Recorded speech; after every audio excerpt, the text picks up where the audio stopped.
Who set it up? Telling you the truth about this. Anybody else? Just point the finger at you.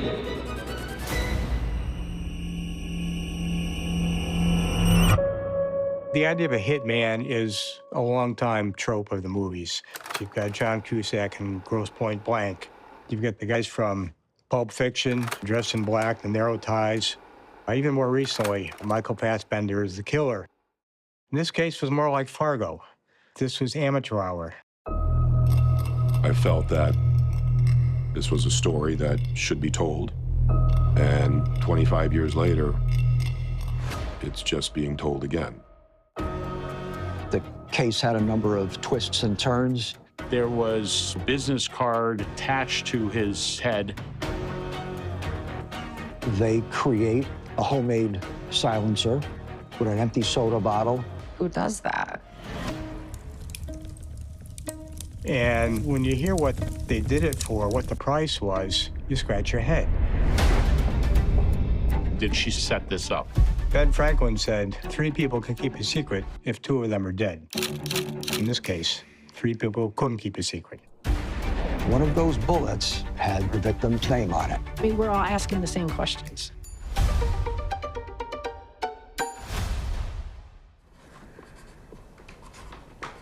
My name is Raymond Coladonato, and Joe Nowinski was a close friend of mine.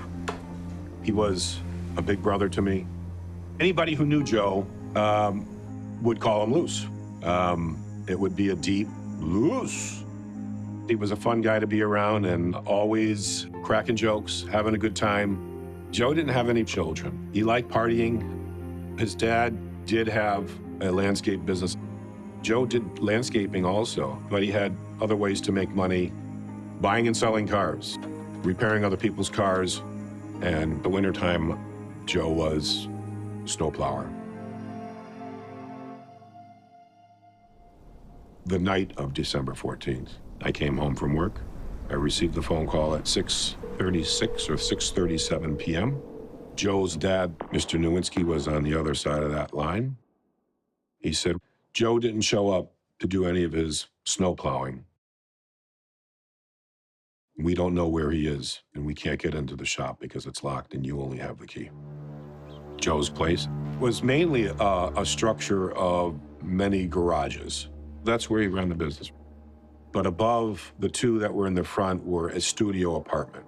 So I arrived, I opened the door because I had the key, and when I entered, I went up the stairs. Now, these stairs were rather steep, wooden, crickety. You couldn't walk up them without making noise. I went upstairs, and I saw that he was on the bed. That was dark. So I called his name. Joe, Joe, Joe, get up. You awake? You all right? Joe. There was no response. So I went over and I put my 2 fingers, my index finger and my middle finger on his back. And at that point is when I realized something was terribly wrong here. And he was cold to the touch, so. Our people got a call.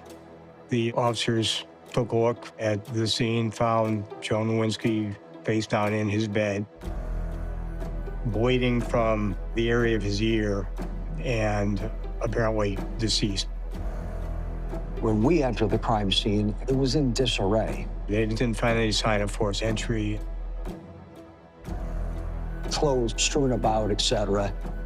The wallet was left open. It's hard to tell if something's missing because we don't know what's normally at the scene. So initially, the thought is, well, was there a struggle? Was there a dispute that went on?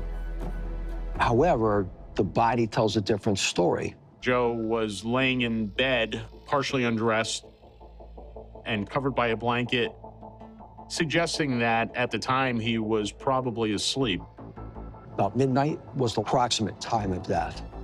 And he was a big guy, so if in fact he had been awakened while the assailants were present, there would have been a struggle and there would have been a fight, and the scene would have been much different. So what we took away was that He was basically executed while he was sleeping. We could see there was some copper bullet fragments present on and near the body. And there were little bits of paper surrounding his head. One curiosity reported at the scene was the presence of a business card on the side of Joe's head. The card was kind of a mystery. The name of their company was Payne Realty. Now, it's spelled differently than Payne, P-A-I-N, but the significance of the word pain may be connected in some way. Maybe the suspect left it as an indication that, yeah, I'm going to deliver some pain. The murder of Joe Nowinski was a rarity and not something we see often, especially in West Hartford. West Hartford is a suburb of the city of Hartford. It's a pretty safe town. We'd get a murder maybe every other year. It was a whodunit to start with, so the officer looked into the victim's friends, relatives, and associates because they didn't shed any light on the incident.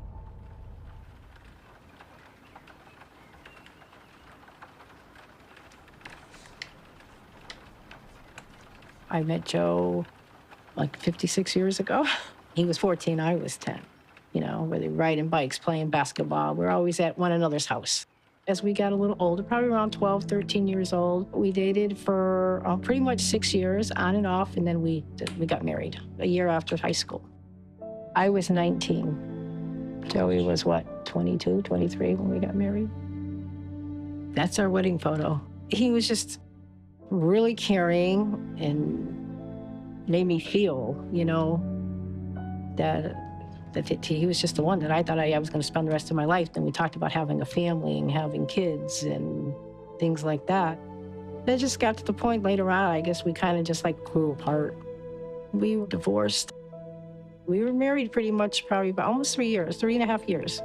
I, to this day, believe that he loved me and he still, but we were just better friends than we were as husband and wife. Joe never remarried or had children, but he loved his family. Uncle Joey was a big kid. He just liked to have fun. He had to be the center of attention, like the biggest personality in the room. And he didn't grow up. And even like I was looking at some pictures and it's the 5 siblings. And it's a picture of them all as little kids.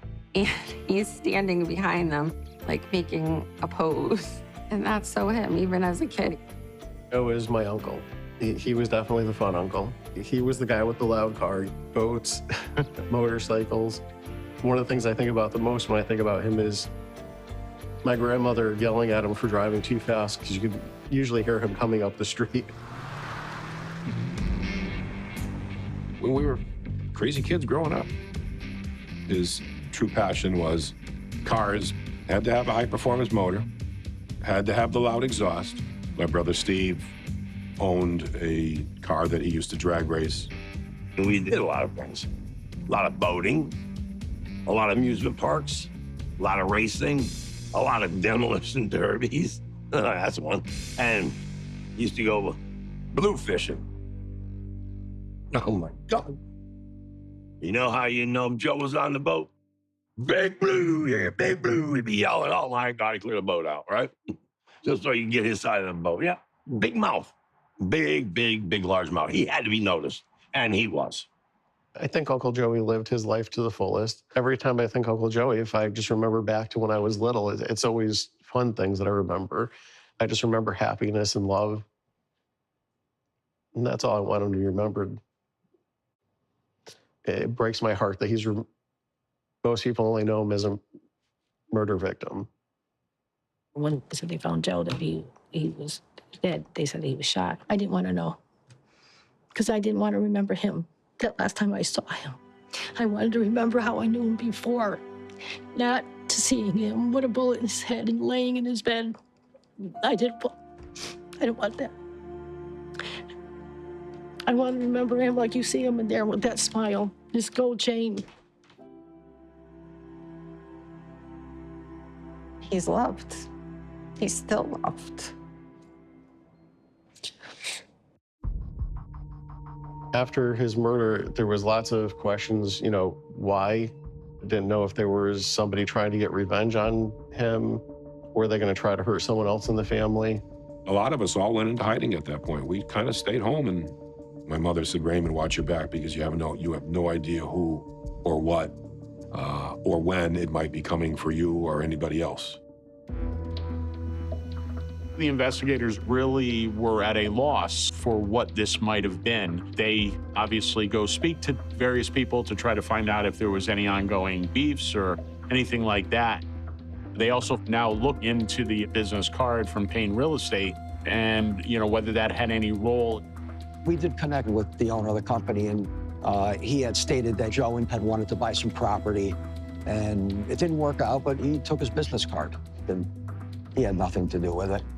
Everything's a building block in an investigation. You start from the body, work your way out, and try to figure out what has meaning in a crime scene and what doesn't. There was not any forced entry in this situation, and, it appears Mr. Nowinski knew his attacker. Investigators learned that Joe, the deceased, had a girlfriend, Rosemary Cusano. She was 30s, tall, long flowing hair, sexy looking. You see, wear a lot of lipstick, real deep red lipstick all the time. And kiss that broad, you're gonna be red all over. I know Joe was very much in love with her. How could he not? She was a very good-looking woman. From what I seen of Rose with Joe, being how long they were together, for me, it wasn't long. Because Joe just brought her on. I'd say, if anything, couple of months. Maybe a couple of months. We would meet her at parties. My wife would talk to her, play sports, we eat, we drink, we have fun. I know she was very flirtatious with his friends and stuff. One day, my aunt was standing behind Rosemary and one of my uncle's friends, and I guess she made a very sexual comment to his friend. So I think the thought process with some of my family was that she was like that to men. We all understood how she was. She liked to flirt with the guys and stuff like that. Hitting on guys, hugging them, putting her arm around, talking with them, not meaning anything, just to tease Joe. He was a little bit jealous of that, When an investigator hears that someone is talking about maybe a loved one, but not in a very positive way, that's a person that I want to talk with. We actually contacted his girlfriend, Rosemary. She was very forthcoming with information, but she didn't seem upset. Rosemary gave us a background on their relationship. It was complicated. Their relationship was pretty hot and cold. I think they were both very emotional people. And she, shared that he could be verbally abusive at times, and sometimes physically abusive.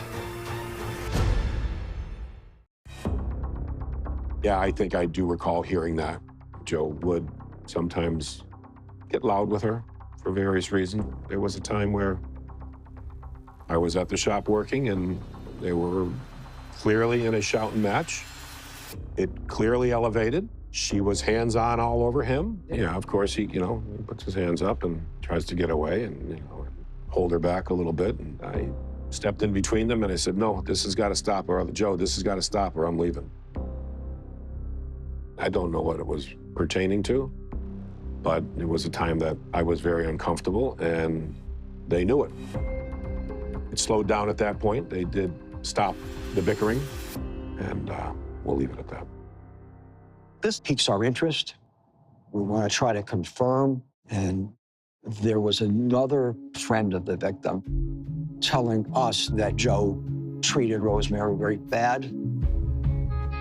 This was Mark Pasquale. He had a small engine repair shop. He worked on boats, boat motors, and jet skis and snowmobiles.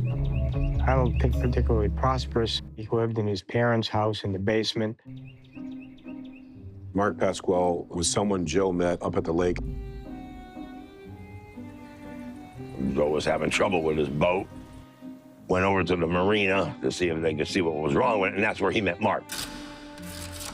Joe had a boat, and Mark had a marine repair shop.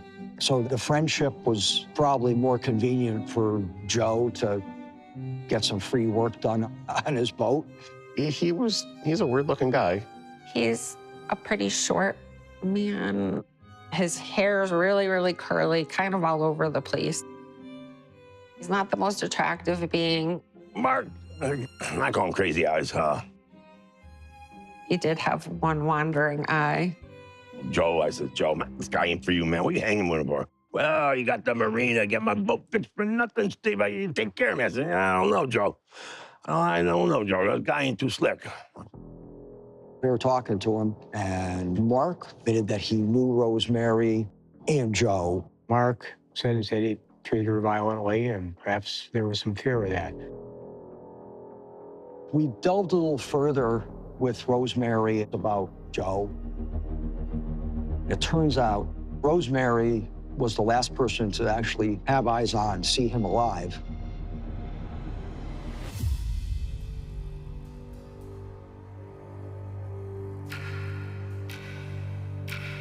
In this case, Rosemary told us earlier that day, she had stopped to see him. She went upstairs and his door was open. The apartment was in disarray. He was lying in the bed and she surprised him and he's like, what the hell are you doing here? And she goes, well, the door was open. I was calling you, the door is open. And he said something like, well, that's not like me. And I think she saw a joint in an ashtray or something. And he became very irate. He yelled and screamed at her, told her to get the hell out, pushed her against the wall. She left. And then they spoke a little bit later and they went to dinner together. Like nothing ever happened. Rosemary, she had kids, and she told us he had all kinds of presents wrapped up for all the kids that night. Joe gave them early Christmas presents. And as they leave, the last thing Joe says to her is something to the effect of, have a nice life.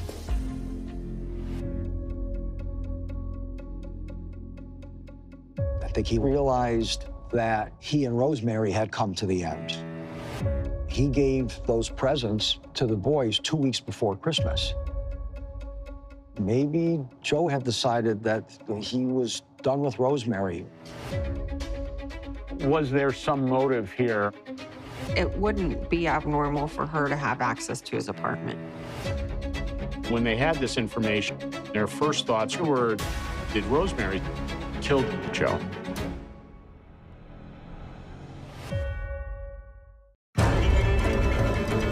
When the investigator hears that someone has placed themselves at the scene, it piques our interest. Oftentimes, people that are closer to the victim are often looked at, but you don't want to go necessarily with one theory and try to make your evidence fit that theory. You want to be open to any possibility. I believe it was in the area of 8 or 9 p.m. that Rosemary had last seen Joe, and she goes home with her boys. In this case, we conduct our interviews and we check with alibis and we verified that she was telling the truth. And the problem was, one of Joe Nowinski's employees was supposed to work that night, and so Joe had left some keys for him in the mailbox. But the keys were not in the usual place. One can assume it could have been used by the killers to get in, especially to get in quietly. It was well known that Joe kept a spare key in his mailbox. And anyone knew that could access the apartment. And at this point, we had nothing to indicate that Rosemary was directly involved. But during our interview with Rosemary, we learned Joe had some dicey relationships with other people. he sold a little weed, sold a little coke. Loan sharking, turning back odometers. Who's the hell saying that? The cops are saying that? No. I was a mechanic for Joe, and at no time did Joe ever ask me to roll back an odometer. Stolen merchandise, gambling, sale of false ID. One of the early concerns of the investigators was there might be too many suspects just based on him being a jerk to people around. And his lifestyle, it was somewhat of a mystery. He had told some friends over the period of a couple weeks that a couple of his cars in his driveway, the tires had been slashed. The window in the garage was broken. The incidents occurred probably a week prior to the murder. He thought somebody had targeted him. He was concerned that if somebody is causing property damage, will that lead to violent actions? So he inquired with somebody about some sort of surveillance or security system, but that never came to fruition. It piques my interest, but we were unable to determine who slashed those tires. However, we interviewed Rosemary again, and Rosemary shared with us that several weeks leading up to the homicide, there was a small family outing that Rosemary, I think her mother and her sister and her kids, they took a day trip to Yankee Candle up in Massachusetts. And Joe didn't go, but his friend Mark did, which was just kind of odd. And then we said, well, tell us more about Mark. Rosemary was complaining to Mark about this relationship she had, that Joseph Nowinski did not treat her so well. At one point, Mark says to her, I know Joe treats you horribly. And then Mark told Rosemary that he had hired a private investigator to follow Nowinski. And it turns out he's going into Hartford and he's picking up prostitutes and taking them home and having sex with them. Prostitutes, I have no knowledge of that. No, I have no knowledge. Why would you go hire some prostitute when you can have any pick of the litter you want? Come on. I know Joe very well. He was not running around with no hookers. I hope I'm not wrong, but I don't think so. I've never seen it. So when Rosemary recounts that conversation with Mark about, you know, a private eye observing and confirming that Joe is looking for prostitutes, she presented to us that really angered her. And she makes the statement that I should have somebody beat him up. And Mark's reply is, better yet, why don't you have someone put a bullet in his head? That's an aha moment.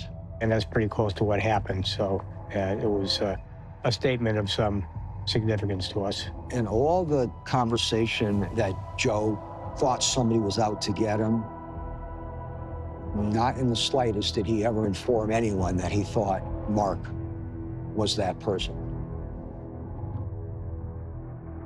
2 days after the murder, he was interviewed in our police station again. Once my partner and I started speaking with Mark Peskel, Mark was forthcoming with information regarding his relationship with Joe and admitted that he knew Rosemary. He hung out with Joe, knew her for about 2 years. But he denied any involvement in the murder.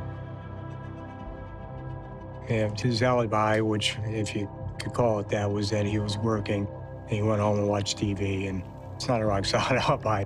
But a lot of people do have that, people that live alone, for instance. Then he denied the statement about a bullet in the head. But then he admitted that he did tell Rosemary about the private investigator and then revealed to us that there was no private investigator. That was a story he told Rosemary. And then Mark was characterizing his and Rosemary's relationship as a romantic sexual relationship. This dude's so full of shit, man. Really. He had no sticky relationship with her. Come on, man.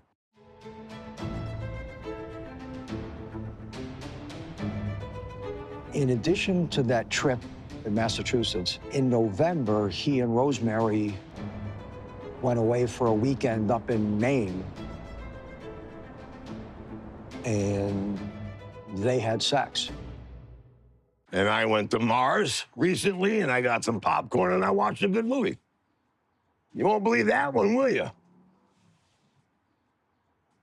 We got no indication that that was the relationship from Rosemary. And that's an indication to us that Mark may be in a little bit of a fantasy land. So we want to be able to gauge whether he is telling the truth, whether he's being deceptive or not. We briefly spoke with him, and we offered him the polygraph. Now, the results of the polygraph are not admissible in court. However, it is a tool to detect deception. And he showed many signs of deception. We confronted him with the discrepancies. Listen, you're deceptive here, you're deceptive there. Either you thought you were doing something good, you thought you were saving this woman from domestic violence, or you're a cold-blooded murderer and you shot the guy in the head. What happened? He said, you know what, I'm gonna tell you everything. I'm gonna tell you everything. I don't want a lawyer. I just want to get it over with. The investigator called me at home, and his exact words were, "We got a break in the case." All the original theories about who this might have been went out the window, and it became a murder for hire. During our interview with Mark, he said, I know who did it. Two young, I think 18, 19-year-old youth who he knew from being around town, someone named Eduardo and someone named Matt. I am Matthew Terrell's cousin. We were pretty close as a family growing up. We would all gather together for holiday dinners, family picnics. I was the only girl of all of the kids. Matt would always make sure that I was okay, and he would always make sure that I was included, and he was just a kind soul. I'm sorry. When Matt transitioned into like middle school and high school, there were a little bit more unsavory things that he might have been exposed to. He did spend some time in and out of juvenile hall. And I don't think back then I really knew how much he was struggling in his personal life. Maybe things would have turned out differently. If you're not in the criminal life, you probably don't know anybody who will kill for hire. You can't go on Angie's List and look for a 4-star review. You have to ask around. Initially, Mark said he knew Eduardo Santiago from his small engine repair or boat shop, and Matthew seemed to be more a friend of Eduardo Santiago. Mark tells them, this girl, Rosemary, she's got a really, bad boyfriend. He beats her up. He's horrible. He's awful. He asked them if they would be interested or they knew somebody who would kill someone for money. And the response was, well, what do you got and how much? So the plan was to use a rifle, but it's going to be loud and they would have to, develop some kind of silencer or suppressor. This is a book called, it's got a lot of how-tos for various dirty tricks. On how to manufacture drugs, weapons, and one of the areas is how to make homemade silencers. And the book was readily available at libraries, bookstores. Apparently Eduardo may have read to create a homemade silencer with an empty soda bottle taped to the end of the barrel and filled with paper towels. And that also explains the little pieces of paper that they found on Joe Nowinski that night. Night of the murder, Mark drove the two of them about a half a block away from the victim's house. The three of them walked to Joe's residence. They took the key that was in the mailbox, and that's where Joe kept it. Who's gonna look in your mailbox for a key? The only thing I can think is that Mark knew Joe had put his keys in the mailbox. Both Eduardo and Matthew went upstairs. Mark claimed he waited outside, and he heard a muffled noise, and the two men returned to him and said, he's done. In some ways, it's a relief that you finally got the story, you finally are on the right track, but it doesn't end here. Mr. Tyrell was arrested by the detectives. Also, our department sent a team out to Mr. Santiago's house.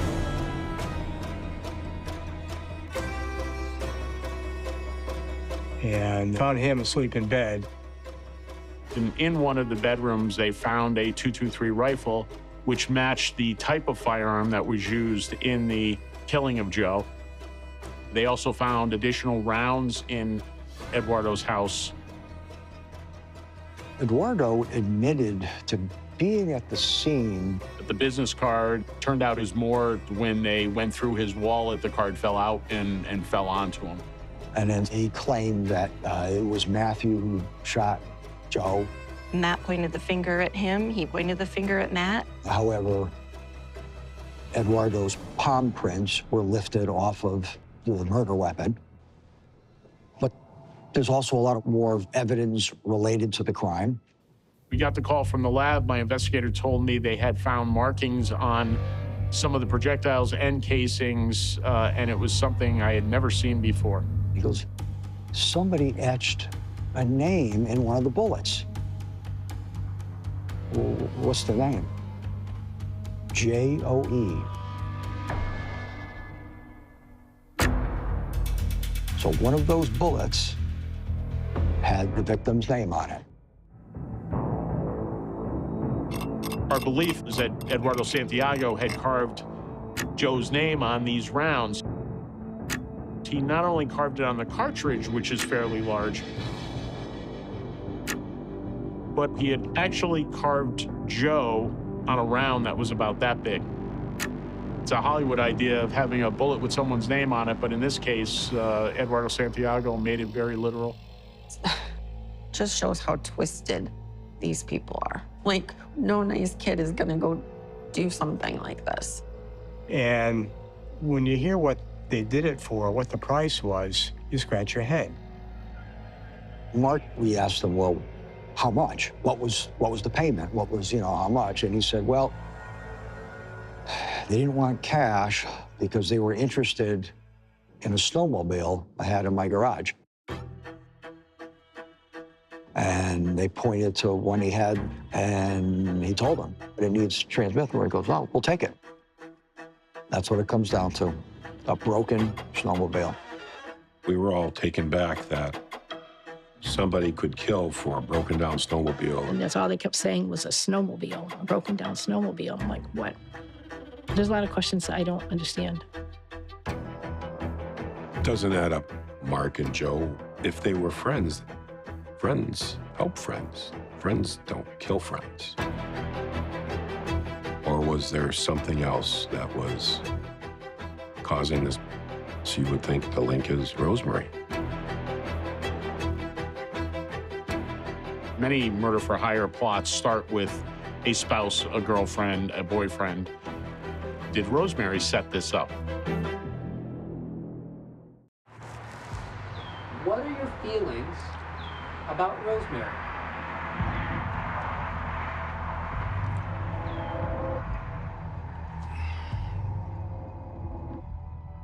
In my heart only, I think that she fueled the fire. She fueled the fire on this. And there's a lot of us still wondering about this.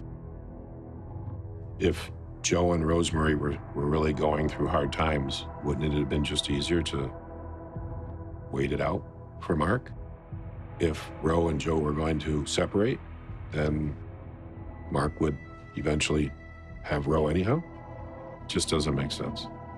I just feel that if this guy was because of Rosemary, is this why Joe died, because of Rosemary? For some reason, I just feel, well, if he never hooked up with her, that he would be alive today. Hi, Rosemary. This is the producer with the documentary. I've been outside your apartment for 2 hours, waiting to take you to your interview.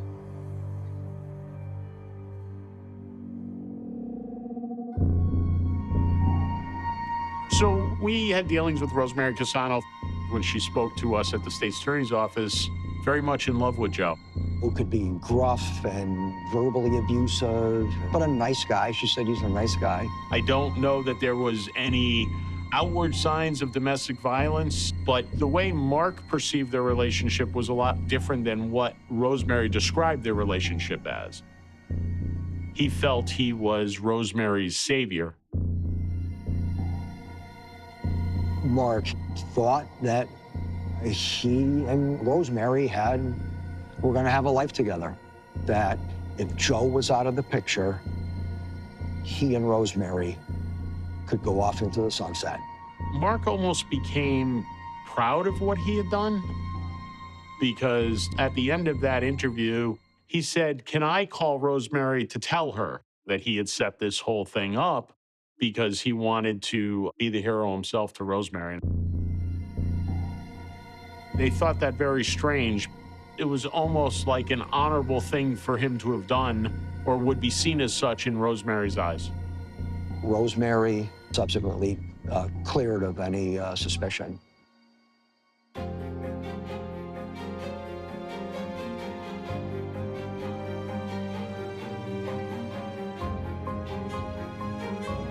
I don't feel sorry for Mark, no. No, Mark was the orchestrator of all this. If there wasn't Mark, Joe would still be here today. That's how I feel.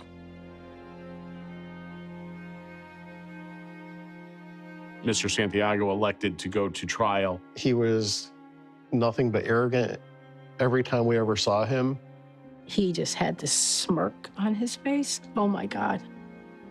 I'll just never forget, like, I'm a big shot. I shot him type thing. The only one I'd say I did feel sorry for, it was the other one, Matthew. He looked so young. He looked like a little kid. I will say this, Matthew Tyrell, we approached Matthew Tyrell. There was nothing we could offer him in terms of his cooperation in this case.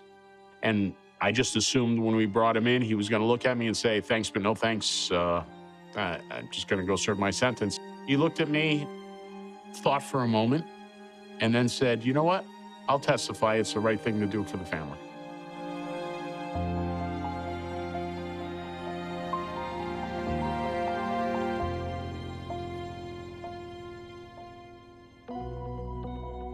When Matt came to court to testify during Santiago's trial, he read a statement.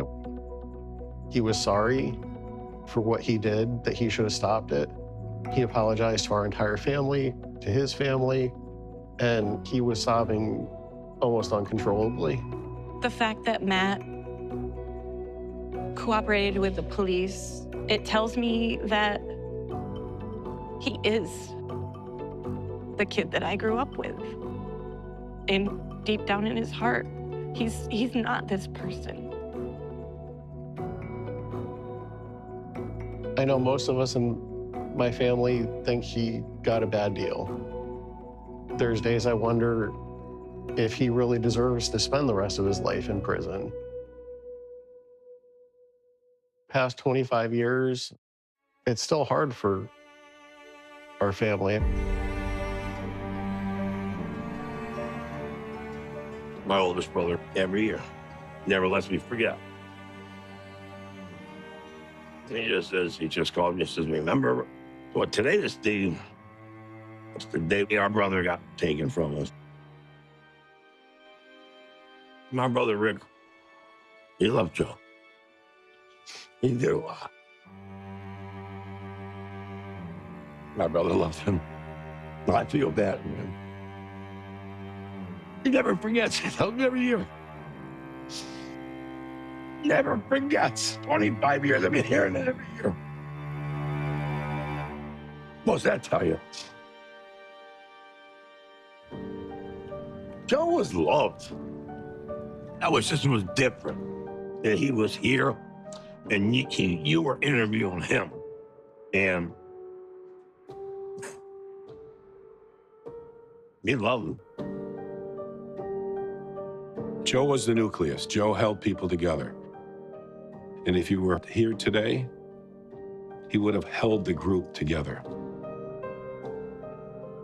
It's taken 25 years. But Joe Nowinski has pulled us all together again by this documentary. And he's working from the heavens. And I'm sure we all will cherish and honor that memory.